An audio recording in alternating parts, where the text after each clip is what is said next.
Premium quality football shirts at an extremely affordable price. Sound good? If so, check out the sponsor of today's video, jerseyfifa.com. You can see that I've sent you some shirts and they really are top quality, so make sure to click the link in the description to go find a shirt for yourself or perhaps as a gift for someone else. And you can now use code jerseyfifa at checkout for 10% off your order. That's code jerseyfifa at checkout for 10% off your order. I really do recommend their products, so go take a look. Now let's get into the analysis.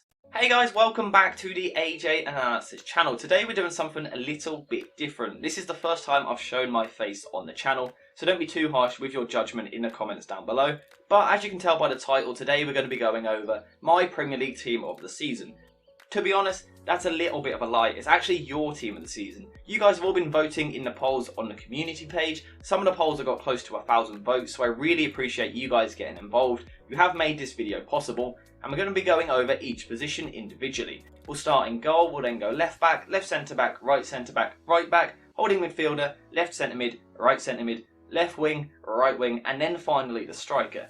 I'm going to say it from the start, I don't necessarily agree entirely with the team we've ended up with. However, it's certainly not far off where I think it should be at. And I'm going to put the numbers and the analysis to kind of back you guys up. I'm on your side here. I'm going to put the numbers behind why you guys have picked the right team of the season. So obviously we're going to start off in goal, and Alisson won this vote at a landslide victory. It wasn't even close, let's be honest, and rightly so. He won the Golden Glove this season joint with Ederson, and I know that isn't the best way to gauge a goalkeeper because so many factors are at play with clean sheets. However, it's still a good credit to a goalkeeper to achieve the Golden Glove. It suggests, just as a base point, that they've had a pretty good season.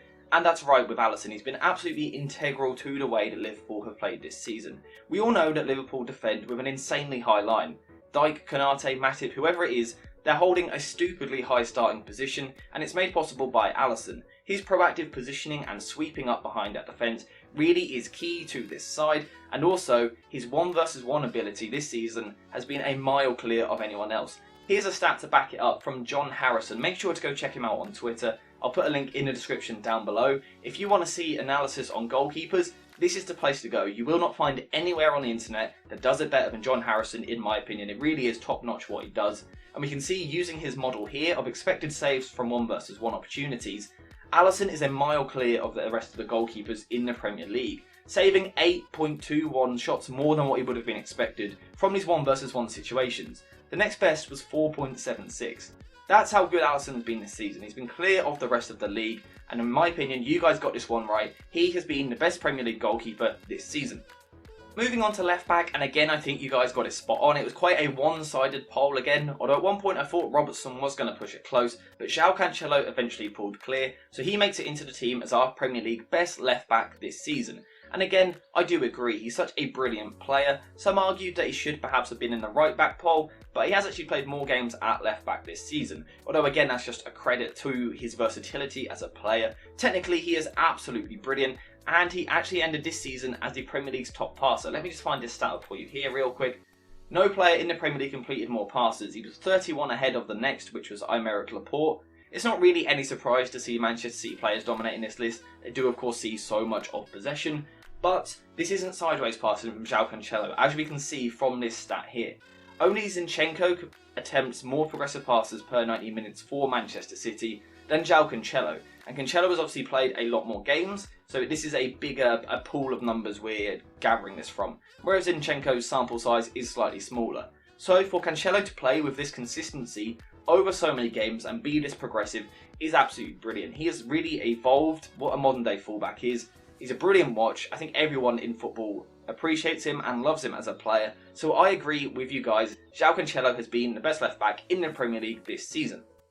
So time to move on to the first of our centre backs, and we started with the left centre back, and in our poll we had Virgil Van Dijk, we had Dan Burn, we had Antonio Rudiger, and we had Aymeric Laporte, I believe.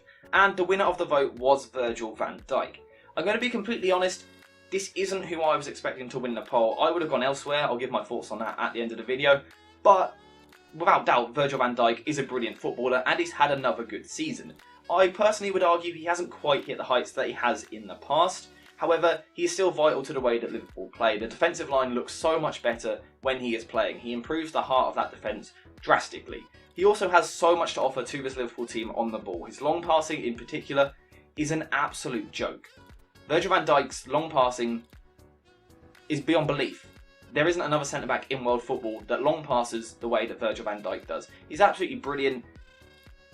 What else is there to say? He leads that defence. You can see strikers genuinely go into battles against him, just assuming they're going to lose the battle. That's an incredible presence and an aura to have about a defender. It's world class from Virgil van Dijk. He has had a good season. I'd argue there's been better, but I'm more than happy to have him there. I'm not going to go into any stats to back it up, because I think stats on centre-backs can be a bit lacking in context. Virgil van Dijk's numbers for tackles, interceptions and all that are rather low, but that's just because Liverpool have so much of the ball, so Van Dijk has less defending to do than what a centre-back at Burnley might have to. However, regardless, Virgil van Dijk has been brilliant this year, so I'm happy for him to go into our team of the season.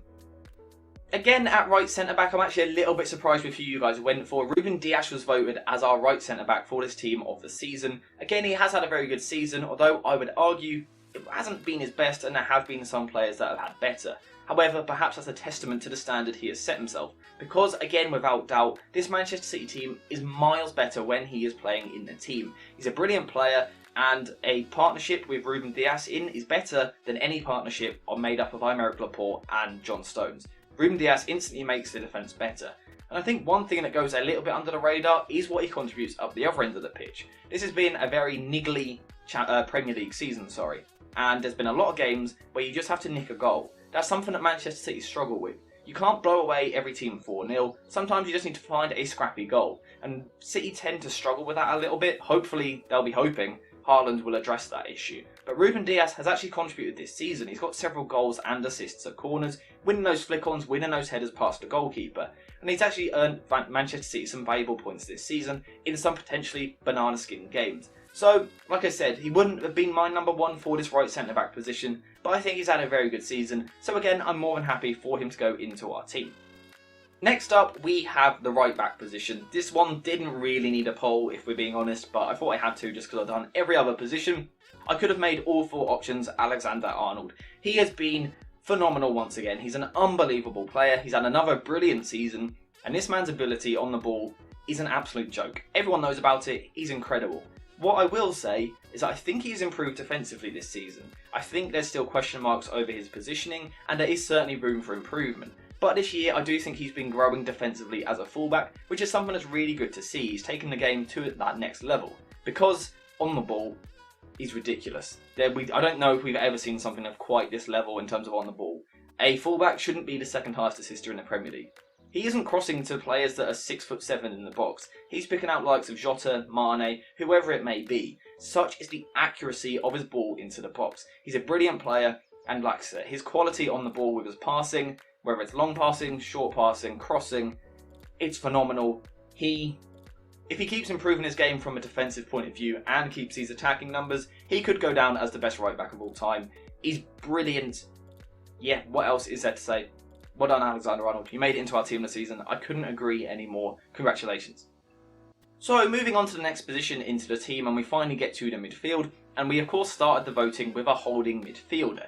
And you guys went for Rodri to play that role in our team of the season. Again, I'm a tad surprised at it. I'll come back to it at the end of the video. But I also completely understand where you're coming from. This season and the season before, his game has just gone up a level and a level again. He's a brilliant footballer, and he is so important again to the way that Manchester City look to play. We know that Manchester City dominate the ball. Rodri is that bit of protection off the ball. When Manchester City lose the ball, they can be a little bit vulnerable to the counter-attack. But Rodri certainly goes a long way to addressing this. He's brilliant with his reading of the game. He stops these attacks before they ever really get started. He actually, going into the last game of the season, he had 1 possession for his side more than any other player in the Premier League. He's brilliant, and then once winning the ball, he is so good on the ball. He's progressive with his passing, he can play through the lines, he can recycle possession out wide, and actually this season he's also chucked in some goals as well. So if he keeps adding that to his game, then he's going to be a phenomenal player. He of course got the important equaliser on the last day of the season, and he's had a brilliant season, so I'm happy for him to be in the team. So moving on to our left central midfielder, and again I think this is one of those positions where there wasn't really too much debate. There were a few outside options, perhaps different shouts, dark horses, but Bernardo Silva won it at a landslide victory, and he's been absolutely brilliant this season. First half of the season he probably would have been in that right centre mid position, but after about November he moved over to the left, and his game, he was good on the right, he scored a lot of goals, but his game on the left has gone to a different level. Granted, his numbers have decreased, and I think Bernardo Silva is one of those players where you shouldn't look into the stats too much. To see Bernardo Silva and what he has to offer as a player, you just have to watch him play football. He's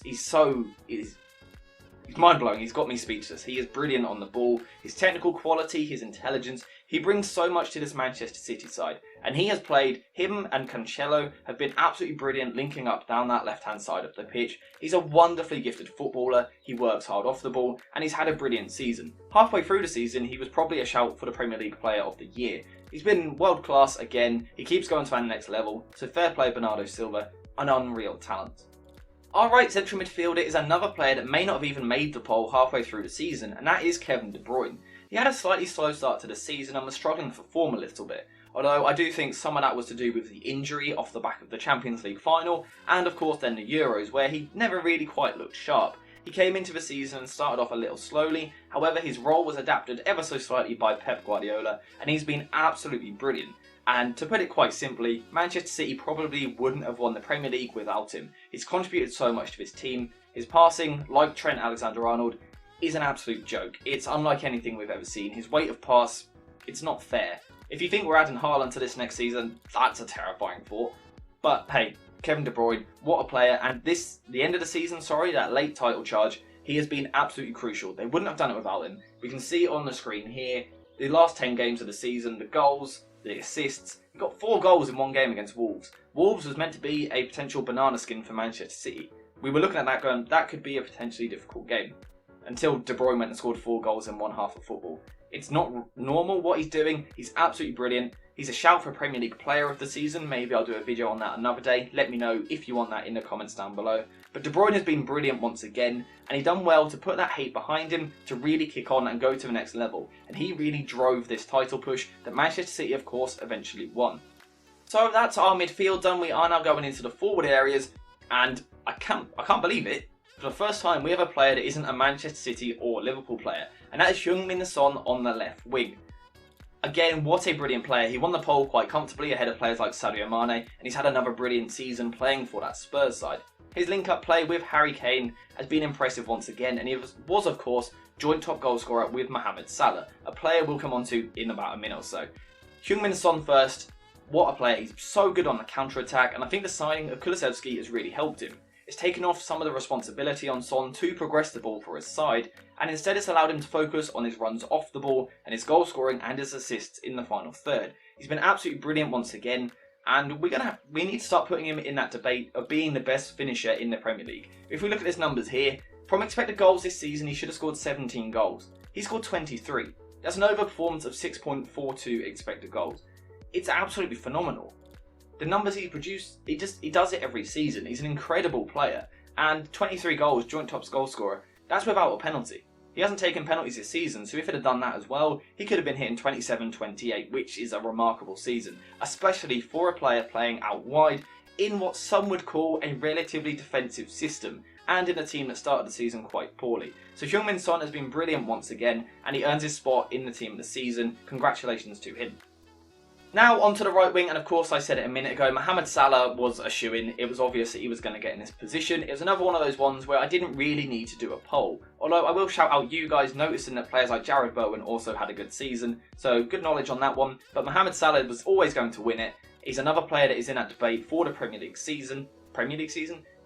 Player of the Season. And if it weren't for his second half of the season dipping slightly, he 100% would have won Player of the Season. Because what he was doing in the first half of the season was absolutely ridiculous. It wasn't normal what he was doing. Some of the goals he scored, you'll probably remember the ones against Watford and Manchester City, both very similar world-class goals. Truly incredible. He takes it in the box, beats 3 or 4 players and then slots it in the back of the net. He's a wonderful player. His standard has slipped second half of the season. I'm not sure what's happened there. I'd like to hear your thoughts on that in the comments down below. Why has his form dipped? Is it the emotional exhaustion of something like the African Cup of Nations?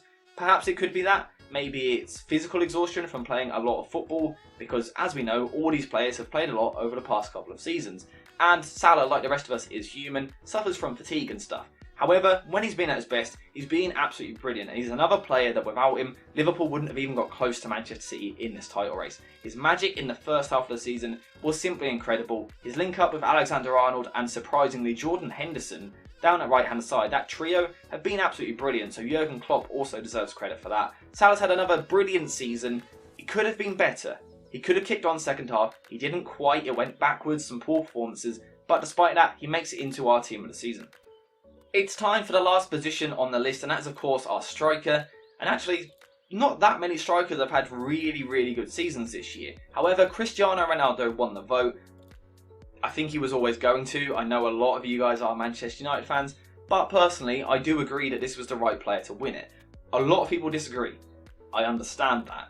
People are saying he doesn't contribute enough off the ball, things like that. However, what I will say is when Manchester United are in possession, Ronaldo is one of the most important players. This was his first season playing as their sole striker, really, for like a long period of time, and it did take him a bit of time to adapt. But even while he was adapting, he was scoring goals. He's got 2 hat-tricks in back-to-back games, something that is very unheard of in the Premier League, and he's a brilliant footballer. That's without doubt. He contributes a lot to the team off the ball, dropping in and linking the play, and then in the box he scored a lot of goals. I think let me just double check this, he finished as the 3rd top scorer of the season, or the 2nd, sorry, because of the top 2 were joint. This Manchester United team have been absolutely horrible this season. Let's make, that is how it is. They have been absolutely terrible all season long, and Ronaldo has still scored the 2nd most goals in the Premier League this season. If that doesn't deserve to get team of the season, I'm not sure what does. His side have let him down horrendously. Maybe looking back it was a bad move for him to make, but he has still produced the numbers. We can see these numbers on screen here. It does actually include his Champions League numbers, but we can see that he's delivered similar numbers to what he was producing in 2008 and 9. That's very impressive. That team back then was a lot better. Granted, he was playing on the wing then, but I think it's still a credit to his longevity as a player that he's still able to produce these numbers in what I think most of us would argue is the hardest league in the world. I don't think there's a harder league in the world to adapt to, especially after playing in Spain and Italy. But Ronaldo has done it. It took a bit of time, but he's produced those numbers. And for me, I know people will argue it. I think he deserves to be in team of the season for the fact that he's produced these numbers in a really poor team. So that does conclude our team of the season. I'll put the full team on the screen here for you now. I'm quite happy with it. There's a few players I disagree with, which I'll say in just a second. But overall, I think we've got that pretty spot on. I'm very happy with the vote that you guys have come up with. I think a few of them were quite obvious, because there's been some real standouts, the likes of Alisson, Salah, Kevin De Bruyne, players like that. But overall, good job. I'm very happy with our team of the season. Just a couple I maybe disagree on. Personally, I think Antonio Rudiger or Aymeric Laporte would have been my left centre-back. I think they've been very impressive this season. I think they've both gone up a level completely from what they were playing previously. And with my right centre-back, Joel Matip would have been my option. His ball progressing ability this year is absolutely phenomenal. And he's kept, Konate is a very impressive centre-back, but Joel Matip has kept him out of the side completely. And his relationship with Van Dijk has been brilliant. But like I said, it's his ball progressing ability in particular, which is really fun to watch. So make sure, if you haven't seen it really, watch some Liverpool games back and watch Joel Matip on the ball. He's been brilliant to watch, as has Declan Rice. That would have been my holding midfielder. I think maybe Rodri got in the end just because of the goals. But probably I would have gone Declan Rice, although actually thinking about it, it's probably closer than I think it is. So either way, I'm happy with it. Overall, I'm very happy with our team this season. It's been a brilliant Premier League season once again, unless you're a Manchester United fan, in which case I'm just sorry. Hopefully, maybe that gets fixed one day. We'll have to wait and see. Videos on that coming over the summer. Loads of them, because you guys seem to love it. But yeah, let me know your thoughts. Some of you are going to agree, because this was your vote. Some of you are going to disagree on a few different players and some of the things I've said. So let me know in the comments down below. Thank you guys for watching. I hope you've enjoyed this slightly different style of video. We might see more of them in the summer if you guys enjoy it. But thank you guys for watching, and I'll see you in the next one.